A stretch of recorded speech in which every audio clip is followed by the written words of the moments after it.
있습니다.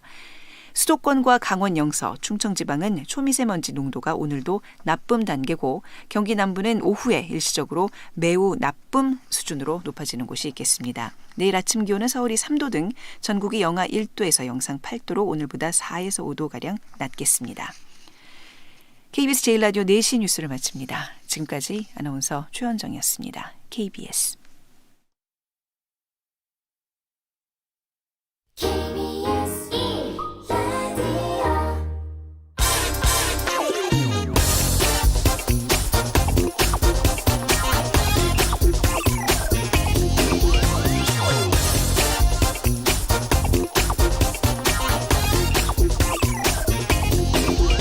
어제 LH 땅 투기 사건에 대한 정부의 1차 조사 결과에서 투기가 의심되는 LH 직원이 전부 20명이더라는 그 정부 발표가 있었습니다. 저것뿐이겠어. 많이 이렇게들 의심하셨을 겁니다.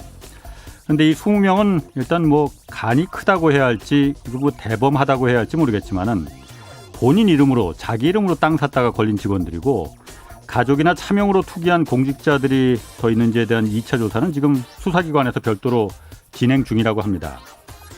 그런데 어제 눈에 띄는 기사가 하나가 있더라고요. 이번에 문제가 된 이 광명 시흥지구, 여기가 국토부가 지난번에 왜 2사 부동산 공급 대책으로 마련한 1차 신규 택지였잖아요. 그런데 다음 달 이 4월에 2차 신규 택지 발표가 또 예정돼 있다고 합니다. 유력한 후보지로 김포의 한 지역이 꼽히고 있는데 국토부 실거래가 공시 시스템 이거 이용해서 여기 토지 거래량을 조사해 봤더니 작년 11월까지 그러니까 작년 11월입니다. 이때까지 한 달에 20건에서 많아야 30건에 불과하던 토지 매매 건수가 12월에 갑자기 161건으로 5배 이상 토지 거래가 폭증했다는 겁니다. 작년 12월이면 국토부의 그 2사 대책 이거 발표를 불과 2달 앞둔 시점이었죠. 특히 상당수가 이 거래가 광명 시흥지구에서 LH 직원들이 했던 수법처럼 여러 명이 공동으로 매입해서 지분을 쪼갠 그런 행태더란 겁니다. 이거 단정할 수는 없습니다. 그렇지만 정말 진짜 매우 의심스럽습니다. 정말 여기도 그런 걸까요? 네, 안녕하십니까. 저는 경제와 정의를 다 잡는 홍반장 KBS 기자 홍사원입니다. 홍사원의 경제쇼 본격적으로 출발하겠습니다. 유튜브 오늘도 함께 갑시다.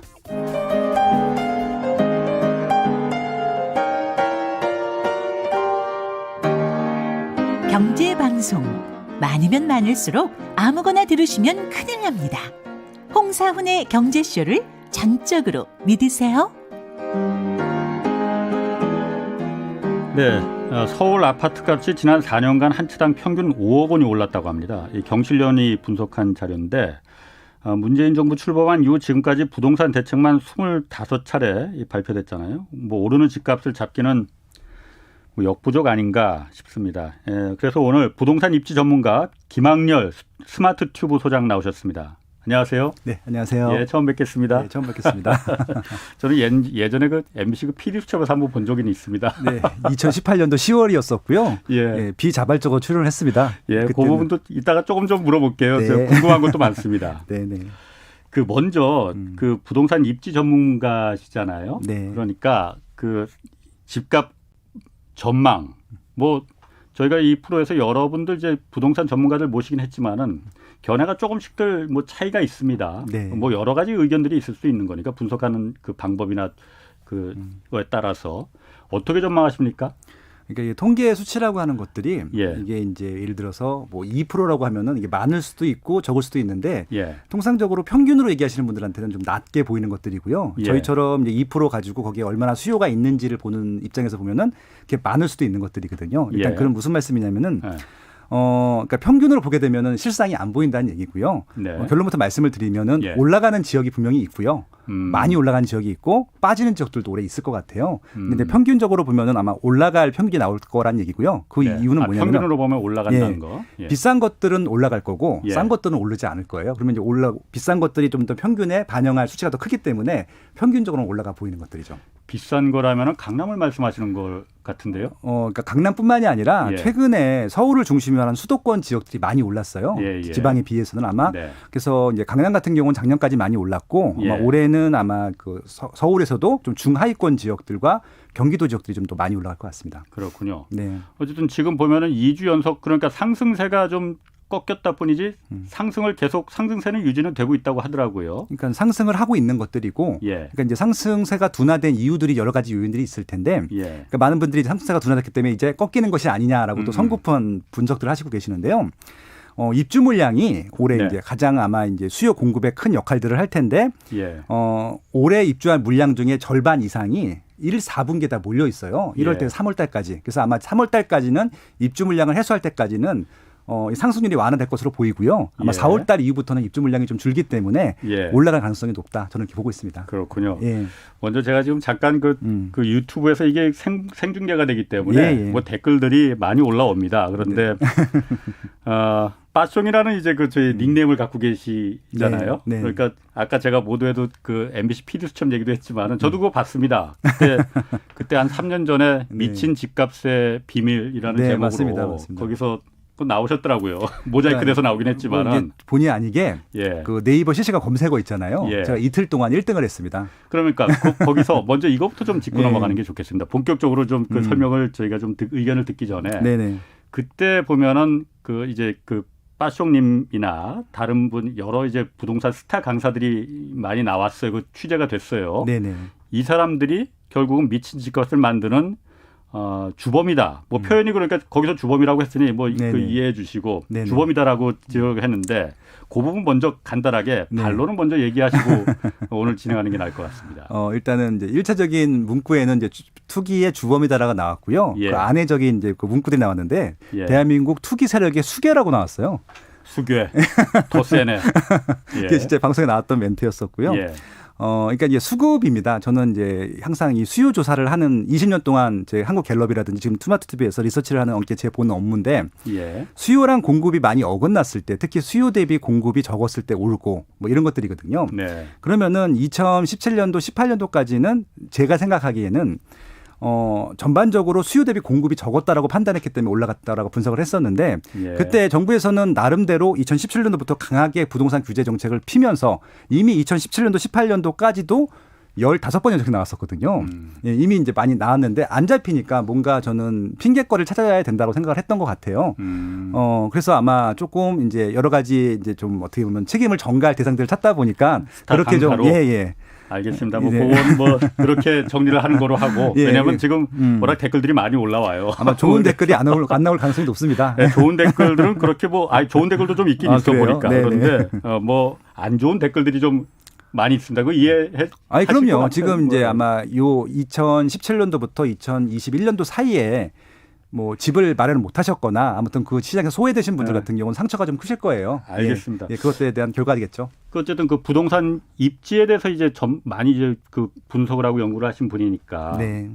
작년 같은 경우가 사실 이게 유별나게 집값이 워낙 많이 올랐으니까 유별나다고 하잖아요. 네. 뭐 작년에 영끌, 뭐 패닉 바잉, 뭐 똘똘한 한 채, 뭐 이런 얘기 그렇죠. 유행어라고 할까? 그런 말도 많이 나왔는데 일단 작년에 왜 그렇게 집값이 많이 오른 겁니까? 공급이 안 돼서 그런 거예요? 아니면은 뭐 다른 이유가 있는 건지? 일단은 가장 큰 잘못은 부동산 정책 때문에 그런 거였었고요. 정책. 왜냐 예. 그러냐면 아까 말씀드린 대로 2017년도, 18년도는 물량이 적었어요. 그때는 예. 올라갈 수밖에 없는 분위기였는데 제가 예상하기에는 이 정책이 제대로 됐었으면 2019년도, 20년도에 아마 안정이 되거나 조정당이 왔을 거라고 생각합니다. 왜냐하면 일단 서울만 놓고 볼게요. 예. 평균적으로 서울의 입주 물량들이 한 3만 세대 전후입니다. 많을 때가 4만 세대거든요. 예. 그래서 이제 2018년도까지는 그 이하가 공급이 됐던 것들이고 입주 물량이 2019년도에는 4만 세대 그리고 2020년도에는 5만 세대가 입주를 했습니다. 그냥 냅뒀으면은 네. 알아서 조정이 되는 시장이었었거든요. 근데 이제 중요한 건 뭐냐면 입주 물량이 나오게 되면 통상적으로 본인들이 직접 입주를 하거나 아니면은 세입자들한테 보통 첫 집을 줍니다. 2년 동안은 좀 살게 하고 나중에 들어간 경우도 많거든요. 그렇죠. 뭐. 근데 지금 여러 가지 정책적인 규제책 때문에 거래를 다 막아놓은 거예요. 임대차 입법하고 기타 등등 실거주 요건 강화 때문에 예. 그러다 보니까 실질적으로 시장에 거래할 수 있는 매물들이 줄다 보니까 대기 수요는 많은데 해소가 안 됐는데 결국은 얼마 남아있지 않는 매물 중에서 그 매물들을 구입하려고 하면 남들보다 돈을 더 많이 지불해야 되잖아요. 예. 그래서 2020년도에 가격이 확 올라간 거죠. 입주 물량은 많은데도 실적으로 거래될 수 있는 물량들이 없다 보니까 전세든 매매든 올라갔던 것들이었고요. 특히 이게 참 놀라운 게 뭐냐면은 이렇게 입주 물량이 많을 때는 100%였습니다. 지금까지. 전세는 무조건 안정이 되거든요. 전세 가격도 많이 올라갔어요. 예, 그러니까 12년 동안 입주한 물량 중에 최대 입주 물량이었어요. 이러면 보통 조정이 됩니다. 예. 2018년도에 헬리오시티라고 하는 단지가 입주를 했어요. 예, 송파구. 잠실에. 예, 9,510세대인데 예. 그거 하나 입주했다고 역전세도 나기도 하고 안정이 했었거든요. 예, 예. 그게 정상적인 시장인데 맞습니다. 2019년도부터 묘하게 정책들이 강화되다 보니까 무조건 실입주를 시키다 보니까 전세 매물이 안 나오는 거예요. 근데 지금 아까 말씀드린 대로 5만 세대가 입주를 했는데도 전세가 없어요. 실질적으로 신규 아파트 입주를 하게 되면 과반수 정도는 전세 매물이 나와야 되는데 97% 정도가 실입주를 하는 거예요. 그럼 전세 매물이 확 주는 거잖아요. 그런 것들 때문에 전세 가격이 올라갔고 전세 매물을 찾지 못한 층들이 비싼 건 못 사고 전세 가격으로 살 수 있는 입지를 찾아갑니다. 아까 말씀드린 대로 서울의 조금 저렴한 지역들 그리고 경기도권 거기에 지금 매매로 돌아선 것들. 그러다 보니까 서울에서 조금 저렴한 지역들과 경기도에 조금 이제 서울의 전세 시장 비슷한 지역들이 지금 최근에 오르고 있다. 그렇게 좀 분석을 하고 있습니다. 그 임대차 3법 엊그제 서영수 이제 키움증권 이사가 임대차 3법이 결정적으로 전세 가격을 확 올렸다고 하는데 그 맞습니다. 영향이 예, 있었다는 맞습니다. 거죠? 그것 때문에 지금 거래될 수 있는 매물이 확 줄었거든요. 그렇군요. 그런데 제가 궁금한 게 네. 그게 문제가 있다고 지금 나오는 패널들마다 다 그 임대차 3법이 문제가 있어서 그것 때문에 전세 가격이 올랐다고 하는데 그 법을 손질하는 건 왜 손질할 생각을 안 하죠? 제가 이제 뭐 공공기관 자문도 하거든요. 네. 그 얘기를 한 2년 이상 했었는데 예. 실무자분들은 다 공감을 하세요. 예. 근데 의사 결정을 해주시는 분들이 그 의견에 대해서는 아직 임대차 3법 중에 2법만 시행이 된 것들이거든요. 예, 예. 3법까지 나와 봐야지 이 판세가 바뀐다라는 생각을 갖고 계신 것 같아요. 그렇군요. 6월 달부터 전월세 신고제가 이제 시작이 됩니다. 아마 그때까지는 계속 이거 기조를 유지하지 않을까 그렇게 생각을 하고 있습니다. 그렇군요. 네, 그 최근에 그 부동산 관련한 책 내셨어요. 네. 대한민국 부동산 미래지도. 아유, 언급해 주셔서 감사합니다. 그 미래지도. 네. 미래를 그럼 어떻게 전망하지? 이게 보니까 서울편, 경기편 이렇게 그 두 챕터로 나눠져 있는 것 같더라고요. 맞습니다. 서울을 8개 구하고 경기도 6개 시를 분석한 책이고요. 예. 그러니까 저는 이제 그 인문학자라고 스스로 생각을 하고 있습니다. 워낙 역사를 좋아하고 답사를 좋아해요. 제가 이제 부동산 투자책을 쓴 것이 아니라 예. 저는 하루에 3만 보씩 걸어요. 워낙 답사를 좋아해서. 예, 그래서 이제 곳곳에 그렇게 답사를 다니다 보면요. 예. 현장에서만 알 수 있는 것들이 있거든요. 대표적인 게 이제 현장 가면은 특히 문화재 같은 거 있으면 이렇게 문화재 안내하는 게시판들이 있잖아요. 예, 예. 저는 그런 거 읽는 거 되게 좋아하거든요. 그러다 보니까 서울도 굉장히 사연이 많은 얘기들이 많더라고요. 그래서 이제 예. 그런 것들에 관심을 갖기 시작하면서 그런 것들을 정리하기 시작했는데 예. 부동산 시장과 연결을 해서 분석을 해보니까 이 과거부터 원래 그렇게 될 수밖에 없는 지역들이 있고 예. 조금 변화가 되면은 달라질 부분들이 있기 때문에 그런 것들을 정리하다 보니까 이런 식으로 접근하게 되면은 미래 가치가 조금 더 높아질 지역들을 찾을 수 있겠다. 예. 예, 그런 것들을 정리한 책이 바로 이번 책입니다. 네. 그래서 정리를 했더니 아까 네. 서울 8개 구라고 하셨어요. 여기 네. 보니까 제가 보니까 강서, 중랑, 서초, 강동, 영등포, 성북, 노원, 마포. 네. 여기 8개 구가 특별히 뭐 그 눈여겨본 그럼 아까 말씀하신 대로 탐만보를 하루에 걸면서 네. 여기를 눈여겨본 이유는 그럼 뭐가 있는 건가요? 지금까지 이제 강남구가 제일 비싸고요. 예. 75년도에 강남구가 생긴 이후로 단 한 번도 1등이 뺏긴 적이 없습니다. 예. 네, 강남구가 뺀 이유는 뭐냐면 거기는 원래 좋고요. 강남구를 역전할 수는 없습니다. 앞으로도 한동안은 그럴 것 같고요. 네. 강남구처럼 누구나 알고 있고 비쌀 것이고 계속 수요가 몰리고 이런 지역들은 제가 굳이 언급할 필요는 없을 것 같고요. 예. 지금은 조금 소외되어 있는데 지금의 변화 때문에 향후 10년 후에 지금 가치보다 훨씬 더 올라갈 수 있는 여지가 많은 지역들을 소개해드리고 싶었거든요. 예. 첫 번째 지역이 강서구였었는데 강서구는 서쪽 끝입니다. 통상적으로 중심지가 비싸고 예. 사람들이 수요가 많이 몰려 있고 이 변두리 지역들은 가격도 저렴하고 수요가 좀 적거든요. 예. 근데 지금 그렇다 하더라도 10년 후에는 지금과 다른 상황들이 좀 펼쳐질 것이다. 그런 얘기들을 해드리고 싶었던 것들이죠. 그렇군요. 네. 경기도 쪽은 그러니까 경기도도 이제 최근에 이제 수도권이라는 말이 있잖아요. 그리고 예. 이제 수도 역할을 하는 지역들이 경기도라고 보시면 될 것 같아요. 예. 경기도라는 말 자체가 서울 경자랑 주변 기자거든요. 서울의 변두리 지역이 전 경기도라고 생각을 하는 거예요. 네네. 지방이 아니라 예. 결국은 경기도 지역에서도 서울의 역할을 분담할 수 있는 지역들을 캐치할 수 있다라고 하면은 지금은 경기도지만 그냥 큰 서울의 권역으로 놓게 되면은 경기도가 아니라 서울, 광역 하던 서울로 봤을 때는 가치가 좀 달라 보일 수 있거든요. 예, 그런 예. 얘기들 해드리고 싶었습니다. 그래서 그 가치가 달라서 그 부분을 네. 그러니까 좀 투자의 대상으로 그 여기가 좋겠다 이렇게 투자의 대상은 어느 지역이 좋겠다 이 부분을 좀 그 근거나 이유를 좀 그 분석하신 건가요? 일단 전 기본적으로 내 집 마련에 대한 전도사입니다. 내 집 마련 캠페인들을 하고 있고요. 네. 일단 내 집 마련을 하게 되면은 주거 시장이 안정된다고 생각하고 있기 때문에 그런 차원을 말씀드렸던 거였었고요. 예. 이 말씀을 왜 드리냐면은 제가 이제 강남구만 많은 분들이 관심을 갖고 계신 거예요. 예. 강남구가 아니어도 서울이 아니어도 내가 내 집 마련해서 행복하게 잘 살 수 있는 입지가 있다는 것들을 소개해드리고 싶었었어요. 예. 좀 그런 것들입니다. 경기도 같은 경우는 과거에는 서울에 25개 구가 있는데 25개 구가 제일 비싸고 그다음에 경기도 시세였었거든요. 네. 근데 지금 경기도의 거의 상당수는 서울의 중위권 가격보다 훨씬 높습니다. 대표적인 지역이 맞습니다. 예. 뭐 성남, 그다음에 하남, 그다음에 과천, 광명, 경기도의 빅4 지역입니다. 제일 비싼 예. 지역인데 10년 전까지는 이 지역들이 크게 부각을 받지 못했는데 지금은 그 4개 지역이 서울의 웬만한 지역보다 시세가 높습니다. 그러면 거기가 왜 올라갔는지를 분석할 필요가 있는데 예. 일자리가 좋아졌고 일자리가 많아졌고요. 또 예. 서울의 메인 일자리 지역과 연결된 광역 교통망들이 좋아졌거든요. 예. 그러니까 그런 것들. 그러니까 결국은 일자리가 증가하고 광역 교통망이 좋아지는 것들은 한 10년 정도 걸리거든요. 그래서 예. 이제 지금 경기도에 그렇게 비싸진 지역들은 이번 책에서는 뺐고요. 그 정도 급은 아니더라도 그렇게 좋아질 지역들을 경기도에서 소개해드리고 싶었던 것들이죠. 그러시구나. 네. 지금 말씀이 좀 너무 빠르신 것 같아. 조금만 좀 네, 물 한 네. 잔 드시고 천천히 좀 알겠습니다. 얘기를 예, 하시고요. 그러면 지금 아까 좀 전에 일단 그 전에 네. 빠숑이 왜 빠숑이에요?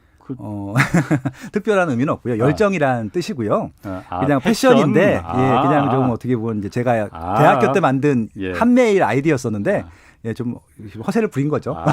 멋있게. 알겠습니다. 네네. 아까 그 내 집 마련 전도사라고 하셨잖아요. 그러면은 오늘도 국회에서 이제 국토교통위에서 여야 간에 공방이 많이 있었던 것 같아요. 1가구 1주택을 1가구 1주택 보유를 기본 우리 정책 방향의 원칙으로 이제 삼는 법을 그렇죠. 이제 개정하자라고 해서 여야 간에 공방이 많이 있었다고 해요. 네.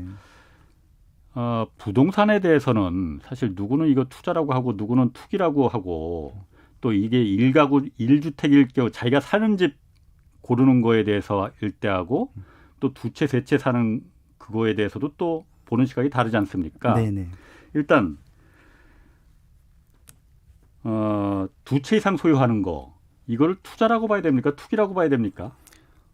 그거는 뭐 제가 정의한다고 예. 저는 투자라고 말씀을 드리고 싶은데 대부분들은 투기라고 하실 텐데 예. 이게 그때 달랐어요. 그러니까 예. 예를 들어서 이전 정부인 박근혜 정부 같은 경우는 최근에 최경환 부총리 같은 경우는 빚내서 집을 사라 할 정도로 예. 투자를 독려했던 시기도 있었거든요. 그리고 예. 그 전으로 하게 되면은 김대중 정부 때도 그랬습니다. 지금 대부분 부동산 완화 정책은 김대중 대통령 때 다 나왔던 정책들을 좀 다시 쓰는 것들이거든요. 예. 규제 정책들은 이제 그 전부터 있었긴 하지만 그러니까 어떤 말씀을 드리고 싶은 거냐면은 저는 1가구 1주택이 기본적으로 맞다고 생각을 해요. 예. 아마 대부분 모든 세대들이 1가구 1주택이라고 했을 때는 시장이 안정될 겁니다. 근데 예.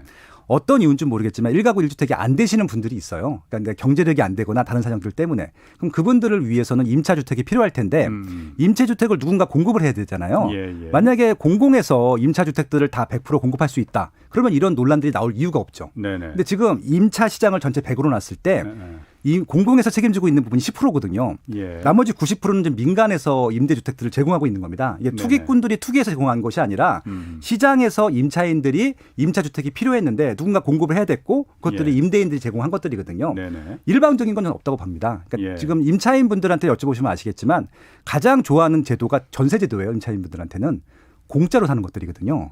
예, 어차피 그냥 보증금 돌려받는 것들이니까. 그렇죠. 그러니까 월세보다는 전세를 훨씬 더 선호하죠. 그래서 만약에 이 전세 제도가 유지될 수 있고 전세가 많이 오르지만 않는다고 하면은 이분들은 집을 살 생각들이 없어요. 예. 그런 것들이잖아요. 그러니까 결국은 합이 맞아야 되는 것들이잖아요. 임차인들은 전세로 살고 싶어 하고 또 임대인들은 투자를 하나 사고 싶은데 전세를 끼고 사게 되면은 자기 돈이 조금 들어가는 것들이고요. 예. 그리고 이제 정부에서는 과거에는 우리가 능력과 세금으로는 10%밖에 공급을 못했는데 90%를 책임져 줄 수 있는 임대주택들을 민간에서 공급해 주니까 좋았던 예. 것들이고요. 다 임차인, 임대인, 정부 다 합이 맞았기 때문에 지금까지 뭐 50여 년 동안 이 제도가 유지됐던 거였거든요. 그렇죠. 근데 갑자기 어느 순간부터 전세를 끼고 투자하면은 투기가 되는 거예요.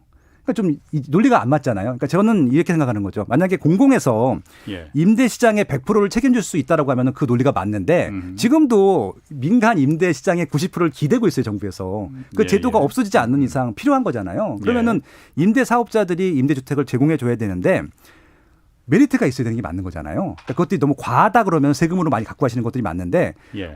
메리트도 하나도 없이 계속 벌금만 준다고 하면은 누가 이걸 공급하겠습니까? 그래서 지금 솔직히 말씀드리면은 2018년도까지는 조금 투자자가 있었는데 2019년도 이후부터는 서울 같은 경우는 완전히 실거주 시장으로 재편이 됐습니다.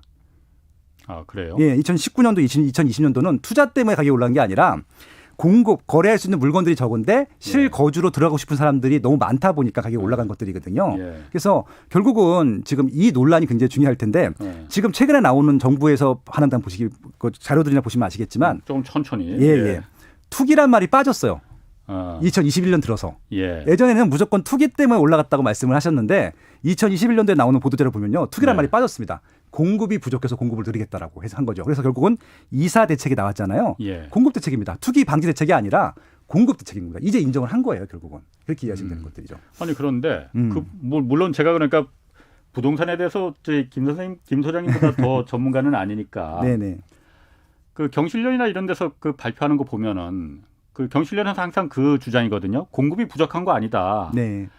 집을 가진 사람들이 공급되는 걸 다 사기 때문에 그래서 부족한 거다라는 거 말하면서 제가 뭐 정확하게 기억은 못하지만은 예를 들어서 10채가 서울 시내에 공급되면은 그 중에서 무주택자가 받는 비율하고 기존의 유주택자가 집을 갖고 있는 사람이 또 분양을 받는 비율하고 따져봤더니 집을 갖고 있는 유주택자가 또 집을 새로 공급되는 주택을 분양받는 비율이 훨씬 더 높더라. 네. 왜냐? 싼 값에 분양되는 게 아니거든요. 네. 10억짜리 예를 들어서 10억짜리 주택 아파트를 신혼부부 20대 30대가 분양받는 거는 물려받은 거 없으면 정말 쉽지 않고 어렵지 않습니까? 그렇죠. 어렵죠. 그렇기 때문에 아까 말씀하시기를 아까 19년도부터라고 하셨던가요? 그러니까 네. 실거주자 위주로 네. 무주택자가 실제 거주하기 위해서 공급되는 아파트를 분양받는 게 그 위주로 전환됐다고 하셨는데 네네. 그 부분은 조금 좀 그 시장의 현실로 이렇게 그 보는 거하고 좀 괴리가 있는 거 아닌가? 그러니까 이게 지금 대부분이 이렇게 표면적인 이유로 그렇게 추정들을 하세요. 실상을 예. 전혀 모르시는 거예요. 저는 소비자 리서치를 하는 게 제 본업이잖아요. 그럼 네네. 실무자들, 그러니까 보통 이제 서민들이라든지 국민들을 다 만나고 그런 말씀을 드리는 거잖아요. 일단 예. 청약 제도에서 지금 1주택자들이 청약이 당첨될 수 있는 가능성이 없어요. 가점이 안 되거든요. 유주택자. 예. 그러니까 지금 신규 아파트를 청약 받는 사람들은 거의 대부분이 다 무주택자입니다. 일단 그거에서 틀리셨잖아요. 네네. 그렇죠. 결국 그리고 뭐 어떤 것들이냐면은 예. 1주택자를 하더라도 이사를 가야 되잖아요. 예. 한 번 정도는. 네. 이게 이사를 할 집들을 미리 사는 경우가 있잖아요. 예. 이 집은 팔 거죠. 예. 그 과정을 저는 그냥 당연하다고 생각을 하는데 겹치는 기간들이 있거든요. 그걸 유주택자. 예, 그러니까 이걸 투기라고 하는 거예요, 지금. 예를 들어서 지금 어떤 것들이냐면은 민주당의 대표님이 이낙연 총리님이시잖아요. 대표. 예. 총리는 아니죠. 아, 죄송합니다. 전 총리셨죠? 예, 예, 예. 그 대표님이시. 예. 종로구 출마하시려고 종로구로 예. 이제 반포 그러니까 서초구에 사시다가 예. 종로구로 이사 가셨잖아요. 예. 지금 신문 나온 거니까 다 밝힐게요. 아파트명을요. 예. 경희궁의 아침이란 집을 사셨어요. 예. 전세를 끼고 샀습니다. 근데 지금 이낙연 그 대표님께서는 경희궁 자리에 살고 계세요. 전세로. 예. 이게 투기입니까 투자입니까? 그건 뭐 투기도 아니고 투자도 아니고 그냥 살짝 대부분 한거 아니에요? 다 그래요. 예. 일반인들이. 그러니까 1주택자 예. 분들이. 근데 이거 지금 정부에서는 이걸 투기라고 보는 거예요. 예. 왜? 전세 끼고 샀으니까. 예. 예, 무슨 말씀인지 아시겠죠? 그건 이건 정상적인 거래거든요. 예. 그러니까 샀다 팔았다 하면서 실거주 목적이 없을 때 보통 예. 투기라고 비판하는 것들은 이해를 하는데 이게 전체 주택 시장에서 1주택자리 차지하는 비율이 거의 50% 이상이거든요. 예. 근데 그들이 거래하는 것들 자체도 이게 겹치는 기간이 있다고 해서 그것들을 투기로 본다고 하면 이거는 좀 논리적으로 안 맞는 거죠. 그렇군요. 알겠습니다. 네. 뭐 그 부분에 대해서 뭐 여러 가지 네네. 시각이 있을 수 있으니까 그 시각 중에 하나로 저희가 좀 그 이해를 네네. 하고요. 음. 제가 그것도 한번 좀 물어보겠습니다. 마침 잘 나오셨어요. 그 부동산 입지 전문가시니까 네. 얼마 전에 왜 그러니까 이번에 LH 땅 투기 사건 이전에 한 지난달에 그 뉴스가 있었거든요. 그러니까 그 단지 내에서 그 지역 아파트가를 최고가로 이제 거래됐다고 네네. 신고하고 부동산 이제 실거래 시스템에 올려놓고 예. 바로 계약을 취소해 버려서 그 아파트 값을 갖다가 계속 올리는 네. 그런 그걸 범죄 행위라고 하겠습니다. 네. 그 범죄 행위가 횡행하고 있다라는 네네. 뉴스가 많이 있었거든요. 그래서 국토부에서도 그걸 지금 조사하고 있다고 하더라고요. 그래서 네. 실제로 이런 경우 많이 있습니까, 현장에서? 그러니까 이것도 이제 저는 통계 전문가이기도 하거든요. 예. 그렇기 때문에 이제 좀 한 3,700건 전국에 예. 그런 경우가 있었다고 하는데 본질을 말씀드리면은 아하. 2021년도에 일단 거래량이 급감을 했잖아요. 예. 급감을 한 상태에서 그것들이 비중이 좀 높아 보이는 거지 전체 거래량에서는 정말 미미한 수준이고요. 만약에 거기서 문제가 있는 집들도 있겠죠. 근데 대부분은요. 그것도 오해가 있는 게 뭐냐면은 예. 샀다가 진짜 해약을 하는 경우가 있어요. 물론 있을 수 있습니다. 근데 예. 저는 그게 더 많다고 생각하거든요. 그러니까 가격을 올리기 위해서 한 집들도 있었겠지만 그거보다는 예. 훨씬 더 실제 다른 이유로 인해서 샀다가 해약하는 경우가 훨씬 많거든요. 어느 경우가 그러면요. 예. 시세가 급격히 올라가는 지역들이 있습니다. 지금 경기도의 대부분 지역들이 그렇거든요. 그런 지역들은 집주인이 배액 배상을 하면서 그냥 취소를 해버리는 겁니다. 그러니까 2배 계약금의 2배 물면서도 예, 왜냐하면 최근 2개월 동안에 경기도의 시흥도 마찬가지인데 오늘 뉴스도 나왔는데 예. 2달 동안 2억이 올랐대요. 예. 그러면 계약금이 몇백 몇천일 거 아니에요. 예. 그거 간수해주고 그냥 환급해주고 예. 이득을 치는 게 맞는 것들이잖아요. 그래서 예. 그것들은요 불법이 있으면 처벌을 하면 됩니다. 그건 간단하거든요. 통장 계좌 까보면 끝나는 거예요. 계약금이 왔다 갔다 하고 배액 배상을 했는지만 보면 되는 것들이거든요. 그러니까 국토부에서도 지금 예. 그걸 조사하겠다고 그러더라고요. 예, 근데 그 지금 조사 결과도 안 나온 상태에서 다 그것들이 집값을 띄우기 위해서 그런 것들이다. 예. 저는 그 실무자였기 때문에 아는데 아. 대부분은 진짜 그렇게 배액 배상하면서 취소하는 경우들에서 많이 그렇게 취소를 하는 경우지 샀다 팔았다면서 오는 경우는 거의 없다고 봐요. 그러니까 그 예. 김 소장님 견해로는 네. 그게 어쨌든 어떤 집값을 올리기 위한 범죄 행위가 아니고 네, 그냥 실제로 네, 내가 그 집 내놔서 예를 들어서 2억에 계약을 했는데 네, 네, 보니까는 이 집이 계약하고는 며칠 지나서 보니까는 이게 3억이 됐어. 네, 네, 그러니 내 계약금의 2억이면 10%면 2천만 원, 네, 내 2천만 원을 계약을 했을 테니까 네, 네, 4천만 원을 그냥 물어주더라도 그렇죠.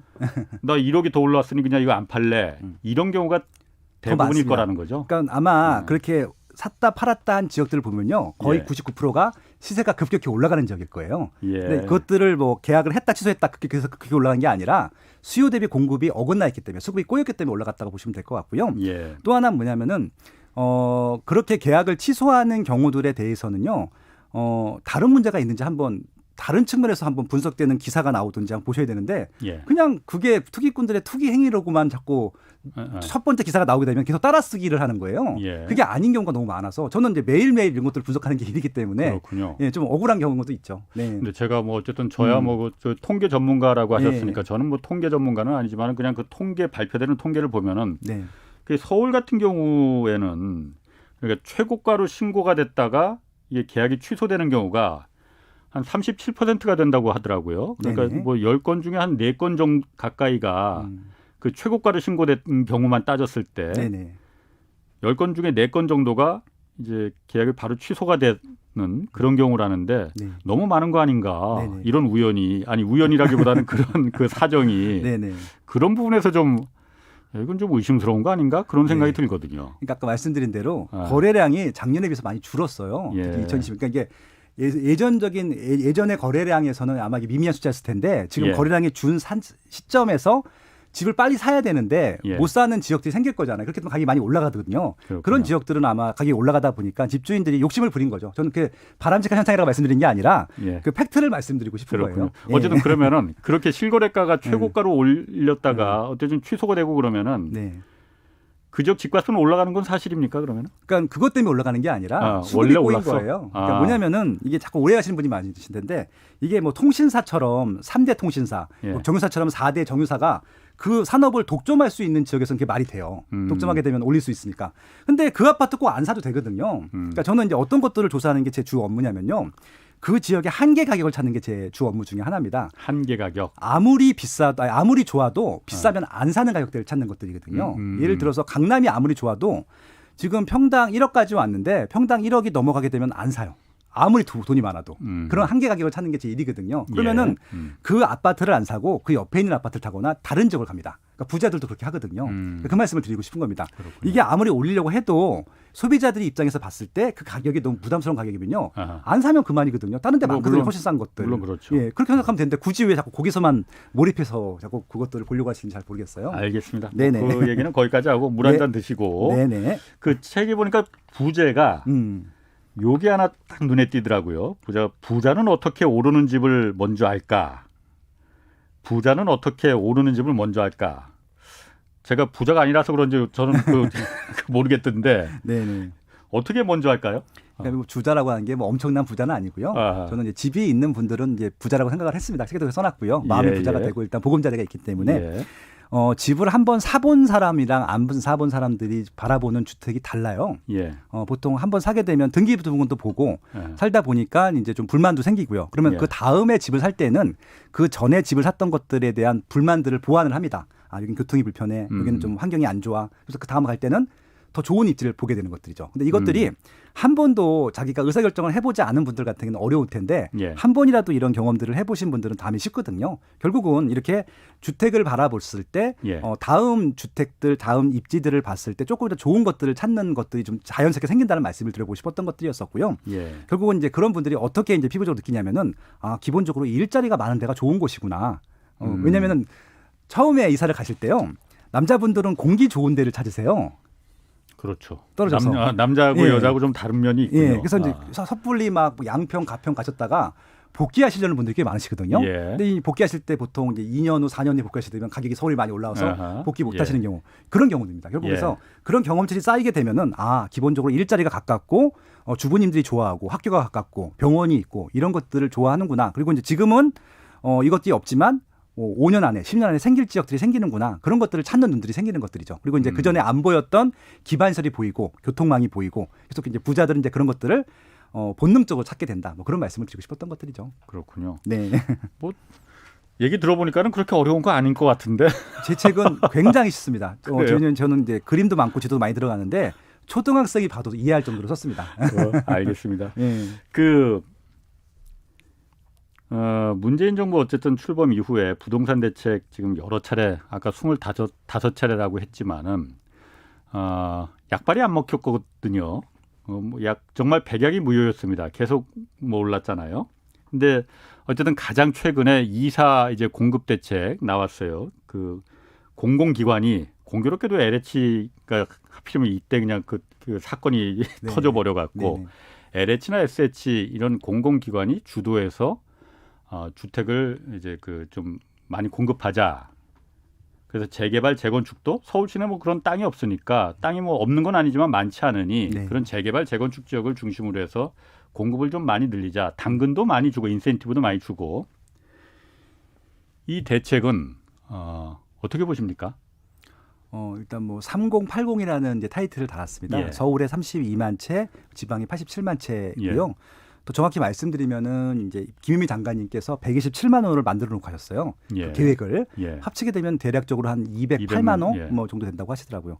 물량이 굉장히 많은 것들이고요. 저는 이제 뭐 이것들에 대해서 쇼킹한 공급 대책이라고 표현은 했어요. 저도 그렇게 생각을 했고요. 이게 예. 다 실현이 된다라고 했을 때는 충분히 예. 대한민국 부동산 시장을 안정화에 해서 굉장히 도움이 되겠다라고 평가는 했었습니다. 예. 다만 실무자 입장에서 지난 40년 동안 택지 개발하는 것들을 제가 봐왔잖아요. 예. 1기 신도시도 보고 2기 신도시 개발한 것들을 봐왔는데 쉽지만은 않고요. 더군다나 제가 좀 뜨아했던 게 뭐냐면은 서울에 32만 올 텐데 택지 개발은 그래도 쉬워요. 거기는 토지를 말씀드렸던 대로 사들여서 보상해가지고 개발만 하면 끝나는데. 그러니까 외곽에. 예. 근데 서울시 같은 경우는 임차인 문제, 기존 집주인 문제, 용도 뭐 이런 것 여러 가지 문제들이 얽혀 있기 때문에 요 굉장히 꼬여 있는 것들을 풀기가 굉장히 어렵거든요. 예. 32만 원은 아까 말씀드렸잖아요. 서울 같은 경우는 3만 원 정도 전후가 보통일 텐데 네. 32만 원으로 가면은 10년치거든요. 3만 원씩 공급하는 것들을. 근데 단기간에 이것들이 가능할까라고 했을 때 좀 의문표가 드는 것들이죠. 그래서 결국은 수치상으로는 마음에 드는데 실제 이게 진도가 나갈까 진행이 될까에 대한 좀 어떻게 보면 조금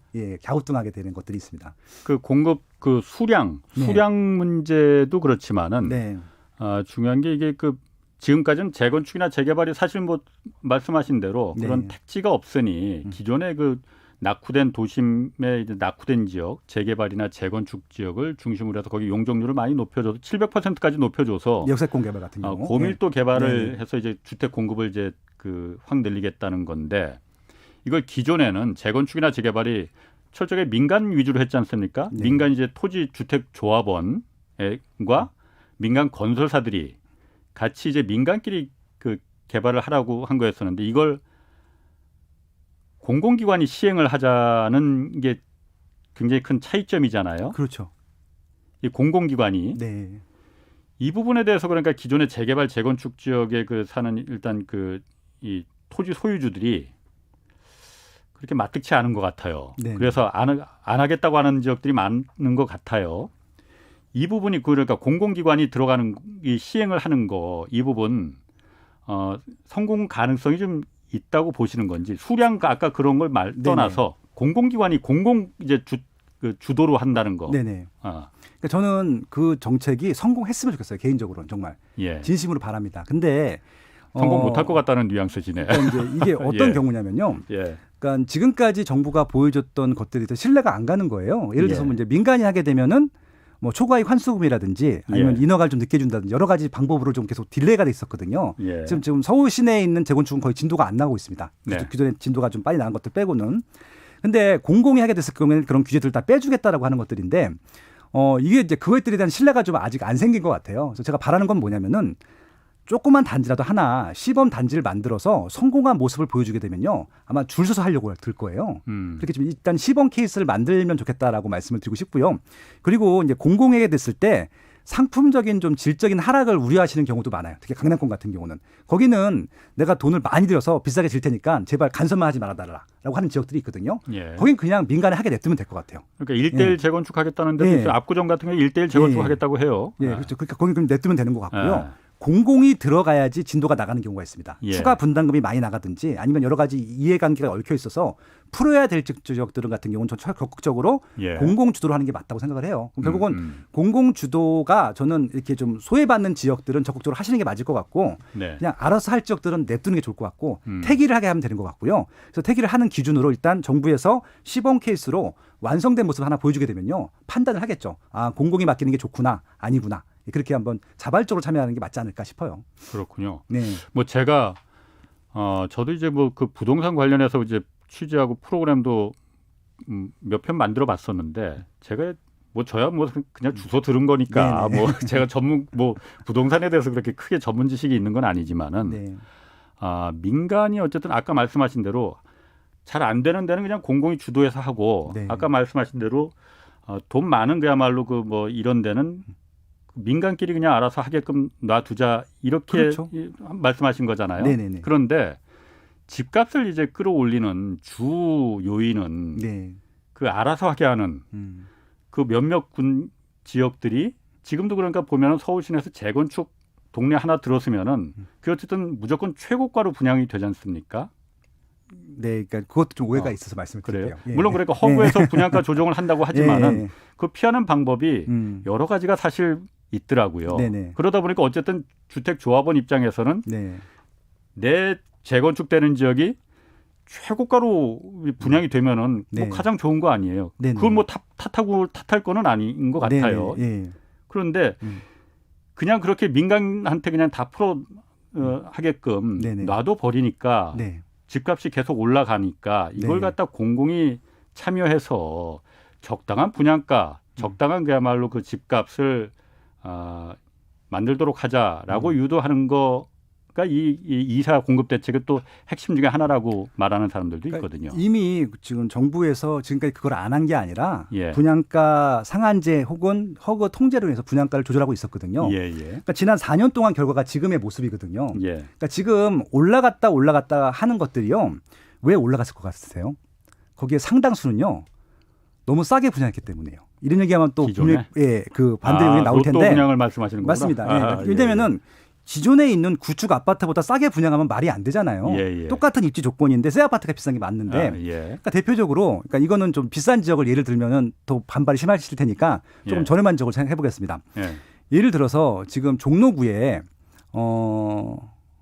종로도 일단 또 비싸니까 또 빼겠습니다. 그럼 노원구로 하겠습니다. 노원구. 예, 노원구 같은 경우에 노원구에서 또 예. 반발할 것 같은데 어쨌든 노원구 좀 좋아지고 있으니까 제 책에도 노원구가 좋아진다고 썼습니다. 알겠습니다. 예. 노원구의 지금 평당 분양가가 1,500만 원 이하였었거든요. 예. 근데 지금 경기도에서 분양하는 아파트들도 다 1,500이 넘어요. 특히 고양시 덕은지구 같은 경우는 2,700에 분양을 했거든요. 예. 근데 아무리 봐도 저는 노원구가 훨씬 좋거든요. 네네. 덕은지구보다는 아무것도 없는 지역들보다는. 네. 그러니까 지금 터무니없이 싸게 분양을 하다 보니까 입주할 때가 되니까 그게 예. 3천이 넘어가고 4천이 넘어가는 거예요. 정상가로 올라가는 것들이죠. 결국은 지금 시세 상승이 많이 됐다고 하는데 구축들은 생각보다 많이 안 올라갔어요. 제가 그 평균을 내가 보니까 알잖아요. 그렇군요. 심지어 빠진 아파트도 굉장히 많습니다. 예. 신축들이 너무 싸기 때문에 너무 싸게 분양했기 때문에 주변 시세를 맞추다 보니까 거의 2배 이상 올라가잖아요. 그럼 100%가 상승이 되는 것들이잖아요. 예. 이런 것들 때문에 많이 올라간 것처럼 보이지 생각보다 신축 빼면은 구축 중에서는 많이 올라간 아파트가 없다고 보셔도 돼요. 예. 좀 어떻게 보면 이게 통계에 착신 것들이죠. 그러니까 결국은 지금까지 4년 동안 분양가 통제에서 가격을 다른 지역들이나 다른 아파트 구축까지 낮출 수 있었으면 이것들을 제가 인정할 텐데 네네. 대기 수요가 많은 지역에서는 그게 안 돼요. 그러니까 지방 같은 경우는 먹힐 수 있어요. 대기 수요가 없기 때문에. 근데 서울 같은 경우는 단순하게 서울 수요가 아니거든요. 서울, 경기, 인천은 같은 권역입니다. 지금 서울에 못 들어와서 대기하고 있는 수요들이 많은데 예. 그들이 가격을 싸게 분양했다 하더라도 그 다음엔 100% 비싸게 주고 들어올 거예요. 경기도보다 싸니까. 예. 그런 것들은 철저하게 시장 논리로 가는 것들이 맞는 것들이 정부에서 가격을 낮춘다고 해서 가격이 내려가느냐. 그건 저는 아니라고 봐요. 그렇군요. 알겠습니다. 네. 네. 뭐 그 부분은 그 부분은 끝내려고 했는데 제가 그 부분이 생각이 나네요. 네. 이번에 그 유승민 전 의원이 LH 직원 투기 의혹 보면서 네. 그 말을 했더라고요. 지금 이어지는 의미니까 네네네. 공공주도 개발이 원인이다. 네. 이번에 이사 대책이 이 LH 투기의 원인 중에 하나다. 네. 왜냐하면은 국토부와 LH에 그렇게 깨끗한 사람들만 모여 있는 게 아니지 않느냐. 그러니까 자기만이 독점적으로 그 공공정보에 접근할 수 있으면은 이거 슬쩍 뺏어다가 사익에 활용하고 싶은 유혹이 그건 사람이니까 당연한 거다. 네. 그러니 이걸 그냥 민간 시장에 맡겨놔야만이 민간 시장이 그렇게 생각한 것처럼 보다는 훨씬 더 깨끗하다. 그러니까 네. 민간에 이게 철저하게 공공 빠지고 철저하게 지금처럼 민간에 그냥 다 맡겨야 된다. 공공이 뭐 할 생각 하지 마라. 네. 뭐 이 얘기는 뭐 LH 지금 뭐 해체 얘기도 나오는데 네네. 그런 의견을 좀 냈었거든요. 네. 그 의견에서는 어떻게 생각하는지 간단하게 한번 좀 의견을 좀 그러니까 말씀해 뭐 주시면. 유승민 의원님께서 뭘 걱정하시는 줄 알겠는데 아하. 저는 이제 정치하시는 분들이 그런 식으로 의견을 제시하는 건 무조건 반대입니다. 왜냐하면 예. 문제가 생기면은 덮거나 없애려고 그냥 그걸 끝내려고 하는데 그게 아닙니다. 예. 그러니까 LH공사 같은 경우는 대한주택공사와 한국토지공사라는 조직이 합친 거고요. 예. 지난 40년 거의 50년 동안 대한민국 부동산 여러 가지 시설들을 만들고 개발시키는데 큰 역할을 했습니다. 저는 한국갤럽 있을 때 LH공사, 한국토지공사, 대한주택공사랑 일을 많이 했거든요. 프로젝트를 많이 진행했었습니다. 그래서 예. 그들의 고충을 알거든요. 그러니까 몇몇 일부 비리 때문에 여기서 순기능들이 있고 해야 될 일이 있는데 그것까지 덮는 것들은 말이 안 된다고 생각하고요. 그건 공공이 해야 될 것들은 택지 개발하는 건 무조건 공공이 해야 됩니다. 민간이 들어갈 수 있는 영역이 없고요. 예. 그리고 주택 상품을 개발하거나 여러 가지 주택적인 보완적인 측면들을 만드는 것들은 LH에서 할 일이 되게 많거든요. 예. 그런 것들은 보강을 해주는 게 맞을 것 같고 말한 대로 비리가 생긴 것들이잖아요. 예. 그러니까 지금까지 이런 비리가 생길 동안에 왜 내부적으로 이것들을 막아내지 못했느냐 이걸 반성하는 게 맞다고 봐요. 감시 기관이 없는 것들입니다. 결국은 철저하게 저는 이걸 외부에서 감시해야 된다고 생각을 하는데 예, 결국은 이제 그 LH공사 들어갈 때부터 이쪽에 대한 것들 투자하는 것들은 조금 일반 증권에서도 투자하는 거 못하게 돼 있잖아요. 예, 예. 그런 식으로 서약서를 쓰고 업무 조건을 만들고 그다음에 수시로 검사를 하는 것들이 맞지 LH공사의 기본적인 업무를 없애는 것은 아니라고 생각합니다. 그건 공공이 해야 될 일이 맞고요. 예. 아니 그 LH 이거 저도 제 개인 생각을 한번 말씀드리면은 네. LH가 그야말로 공공의 역할을 하는 건 맞는데 예. 사실 LH가 국가가 나서서 땅 장사한다는 그 욕도 많이 먹었거든요. 그건 제가 정확히 알고 있는데 그러니까 저는 이제 그 NCSI 조사라 그래서 공공기관 만족 조사를 거의 한 14년 동안 했었습니다. 예. 한국토지공사가 늘 꼴찌를 해요. 예. 그 꼴찌라는 이유는 뭐냐면은 토지 보상비가 너무 적다는 거예요. 고객들이 이제 그런 것들이니까. 강제 수용할 때. 예. 예. 근데 저는 그게 합리적인데 보통 이제 그걸 받는 분들 같은 경우는 늘 불만이 많거든요. 예. 그러니까 본인의 재산상의 이득이 안 되면 불만이 있는 것들이고 그런 부분들이 있기 때문에